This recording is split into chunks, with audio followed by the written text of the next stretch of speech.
Hey everyone, Eggman here with another video, and today we have a top 8 breakdown of PPG's case tournament that they had this past weekend. And real quick before we start, big shouts to PPG for running the event as well as getting these deck lists out so we can go over them, but also they do have a full case tournament online on Sunday, January 6th, so link to that registration is there as well. So if you guys want to play any One Piece webcam games in the next couple of weeks, that is one of the best ways to do that there, so definitely make sure to check that out. And also, if you guys appreciate this video, please consider hitting that like and subscribe button. I ended up going through all of the deck lists on the page, and I ended up also transcribing them to onepiececardgame.dev because some of the pictures were not great and some of them were just obscuring the cards and stuff. So if you guys just wanted like a good way to see the exact cards in the decks, that's why I did that. So if you appreciate it, please appreciate a like and subscribe right back. So anyways, going into this top 8 breakdown, we do have 3 Laws, 2 Kids, a Croc, a Kaido, and a BT1 Zoro as well, with the Crocodile taking the entire tournament as well, which definitely I would say is the craziest of the leaders' choices here. It's something that I've tried very hard since like the summer, like right for the last 6 months. I've never really gone Crocodile in a spot that I've really liked and appreciated, but definitely we did have Jonathan get a list that he really liked, and being able to take it to first place is a really big feat. So we're going to go through each one of these topping leaders, starting off with, again, Jonathan Rodriguez, first place, Blue Purple Crocodile.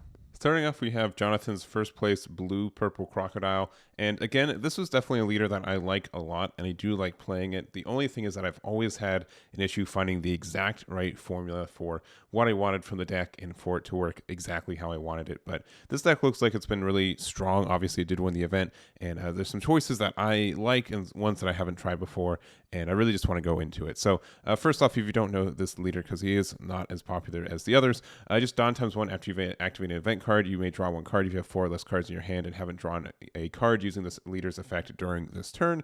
So and it's also on both players' turns, so you can use a lot of these counters, which about half of them are these counter ones, or over half of it. It's only Baroque's Works are not the one. So you pretty much are exclusively using this on the defense side, where you just put something underneath the Crocodile, and then after on the defense you're able to potentially draw a card based on the counter timing and stuff. So I think that's pretty unique for a leader, and that's obviously why it got me interested. The only rough part about it is that it is at 4 life, which you do get to use blue and purple cards, but as something that definitely wants to go like longer in the game, it can be more like defensive control heavy. You do have to be careful about having only 4 life. But the choices of event cards are Desert Spada, which this is just great for you, especially if you're going to draw a card after you use it. You get to see what card you're drawing, which is nice.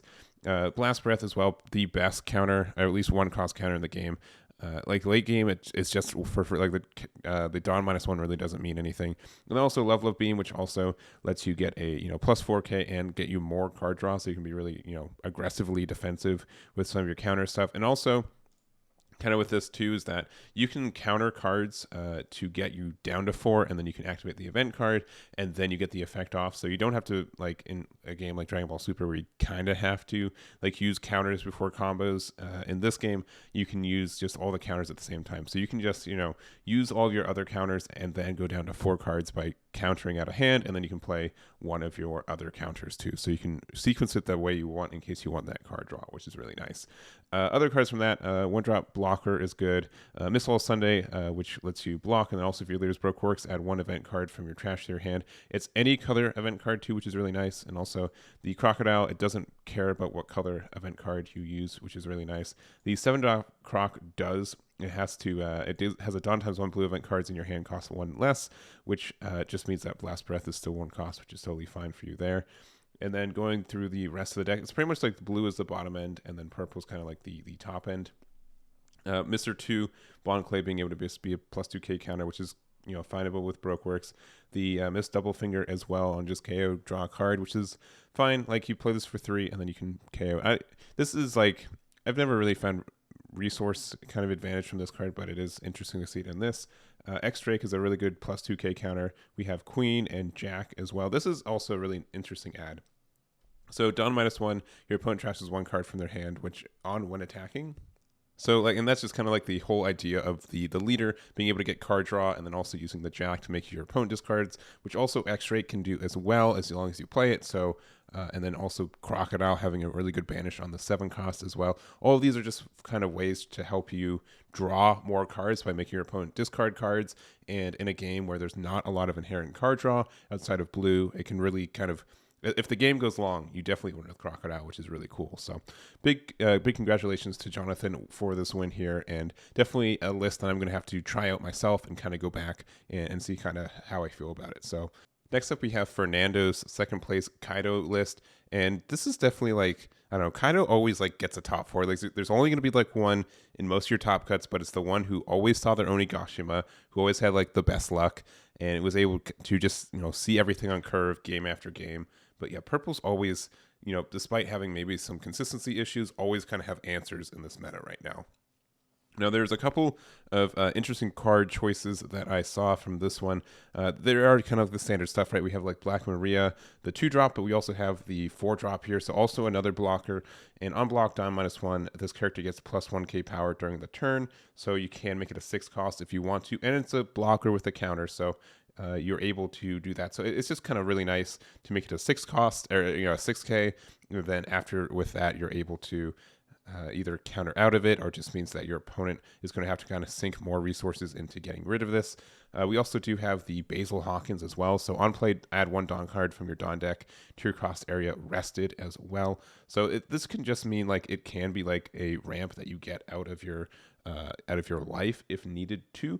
And there are just got a lot of like life triggers in general for purple that's good in this deck. We also have like the Thunder Bragua, which also adds Dawn, and then also the Braccio Bomber, which also adds Dawn to your areas. So being able to do those kind of effects and just have technically 12 cards that let you take damage. When you take damage, you're able to gate that Dawn is really, really strong. So I wonder if that was kind of the idea of all these kind of trigger cards for your life there. And then everything, I mean, I think it kind of makes sense with this Kaido as well. If you're running 4 of this guy, you really need to get your Dawn back up. And so, especially since it's Dawn -6 for this, -5 with the Onigashima Island. So with the idea that this deck can just keep refilling their Dawn by activating the triggers and also just getting it from, getting hit in the life, can be really, really strong. And then obviously early game, it just means more ramp, which means you get to your Kaido faster. And this the kind of idea from that as well. So other than that, just kind of this is a more like just get to 10 cost more consistently and maybe even get 2 off in a game kind of scenario than I've really seen in other builds. So I think that's really cool and kind of something to signify for that one. Other than that, I think the rest of it is pretty understood. And I don't know, Kaido's just the best purple deck, and he will be for the foreseeable future as well in my mind. So anyways, congrats to Fernando for that one. And then next up we do have Jose's 3rd place Trafalgar Law. A lot of Trafalgar Laws.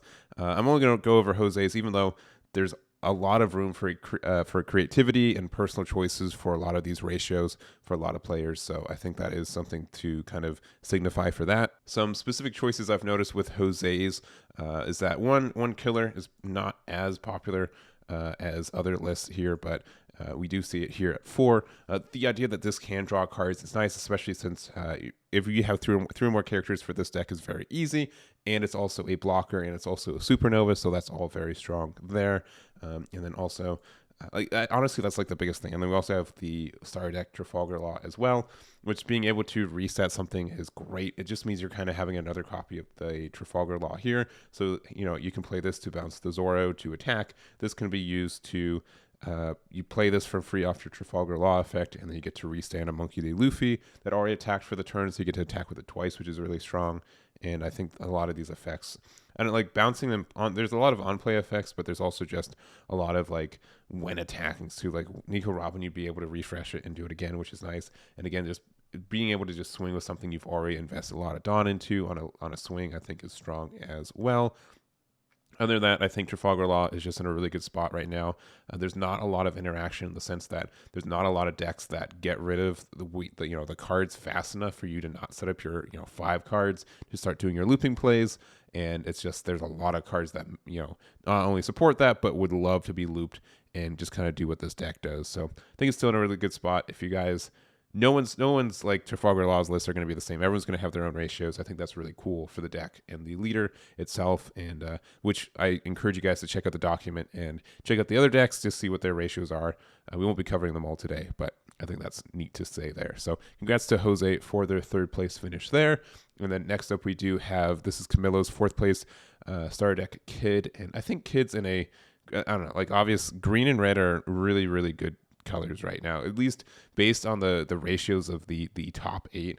Green and red are both, I think, the highest. Even though first and second were blue, purple, and purple, I think by and large they are just very, very consistent decks compared to a lot of these, and they have a lot of power. So Kid is in that spot in my mind. I think he's still like the best starter deck inherently, even though Kaido is probably will get a top or like a higher finish in a top 16. It's going to be very, very consistent to play that deck over and over again. Where Kid's just going to get a lot of card advantage early. Like the fact that the active man on this leader is just crazy still. So some changes, at least from Romance Dawn, to add to this is that we do have like some cards like X-Drake here, which get to KO rested characters with it. Cat Viper is such a good card. We see this a lot in the Trafalgar Law list too, but being able to play this guy, it's also a Wano Country. It's also a it's so good. It's just such a good card. I like it there. Yamato is definitely a flashy card. I don't think it's great enough to like. It's if you don't have one, don't go your way for it. But if you have like 1 or 2 copies, and you want to spice up your deck with it, I highly encourage it. It's a fun card if it works. It's not going to do it often, but it will sometimes. The new Captain Kit is great as a floodgate at sometimes. Some decks just don't really have a good way to get rid of it, which is really strong. And the fact that you're able to play a 3-cost or less from your hand is good, especially when you have a lot of good 3-cost with good effects there too. But then also the regular one is fantastic as well. Paradise Waterfall is probably one of my favorite green cards from the set as well. So counter, your leader or one of your characters gets plus 2k power during the battle, then set one of your characters as active. So if your opponent does sequencing wrong, or if you're blocking with something, and then you can use the Paradise Waterfall, that's great. It also can use, like, if you have Killer and you use the block on Killer, and then you have the on block Dawn, you can Paradise Waterfall, set it active, and save it, and then you can block with it again. Let's say you draw another card. So that's something that's kind of cheesy. That's kind of nice there, but just being able to reset blockers or something like that. Like obviously like Trafalgar Law, this one, it's a 6k blocker. You can Paradise Waterfall, restand it. It's pretty easy to get this to live without investing too much, and then you have another blocker for another attack, which is nice. And then lastly, Punk Gibson, strong card from the set too. Something is plus 4k, and then also rest one of your characters that cost 4 or less. So if your opponent is playing or sequences wrong or something, you can kind of punish them with this card too, which is great. So, and also just the trigger from from Life is a really good spot too. So honestly, Kid's just great. Even if you don't like draw all the cards that you need, and you just have bad draws, just the fact that your leader can still just like pitch a card from hand to do 2 big swings in one turn is usually worth it at the same time. So you guys have probably, like, there's always like, if you hit enough damage early, your opponent just is on a clock outright. They can't really get over these big counter plays, and it's very satisfying to do. So anyways, congrats to Camilo for their finish. And to wrap us up, we do have Yadams. I'm not sure exactly how to pronounce their name. My apologies. But with their Zoro deck, and I've been seeing a lot of Zoro in set 2. I think there's a better kind of archetype going on with that, with the releases there. But Zoro is still really good in set 1. And I think the Luffy leader might be slightly better, but I think both leaders are very strong and just like this red kind of aggressive kind of archetype that we have here. So a lot of the usual suspects, most of the cards that are good in this deck are cards that we see in like Trafalgar Law as well. But Otama, really good card still. Tony Chopper, Nami. There's some kind of unique picks too. So we do have like the super rare Monkey D. Luffy, which doesn't see as much, but it can't be KO'd by battling strike characters, which is really interesting.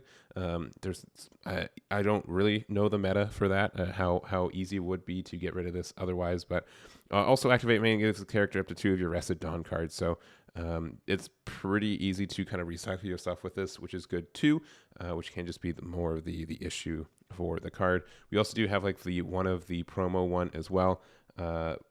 Dawn times 2, your turn, this character gets plus 2k power. So it becomes a 7k, and then also it's a plus 2k counter, and then also Zoro can give it another, and it's a straw hat, and it's a supernova, so it has like 2 of the best character tags in the game. There's a lot of reasons to run this card. It's very, very good. So at least like strength wise, and like it's just, you can always find it. So I think that's a strong one there. If you have it, obviously, as a promo. I don't think it's like a make or break, but it's a nice to have.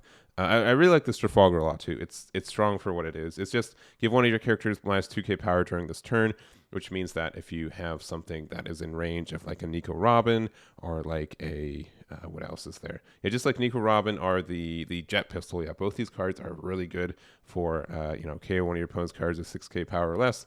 So like the combination of this of Jet Pistol and giving stuff minus power is like the only actual way we have to get rid of anything in this game right now that's like a cost 7 or higher, because normally kind of tapers off at like 6 or less. There are some ways with like the Don Quixote Do Flamingo can bounce a 7 back to hand, but by and large, like this is like the best removal in the game right now.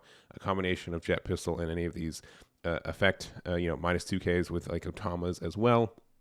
And so it's very strong with the Jet Pistol. So they also can use it with the Shanks too, with the when attacking with 2k power or less. So obviously like not on like the same turn you play it unless they have a 4k blocker or less. Like a 4 or 3k you can play Otama with it, but being able to like the second swing with Shanks, you can give something minus power. Even with Round Table, like you give something minus 10k, which essentially removes it as well, but then they literally can't block with Shanks, I think is a good point there too. So all of this looks really interesting. I do like Zoro as well. It can be very aggressive, very, very tricky to do, and it looks like it did well for them. Well for them there as well. So that is going to be it for me. Thank you guys so much for watching. I really do appreciate it. Again, make sure to check out PPG's future events in One Piece by hitting the links. And if you guys made it this far and haven't hit that like and subscribe button, highly recommend it. I'm going to be doing a lot more One Piece content in the future, and I really appreciate it. So again, thank you for watching, and I'll catch you all next time.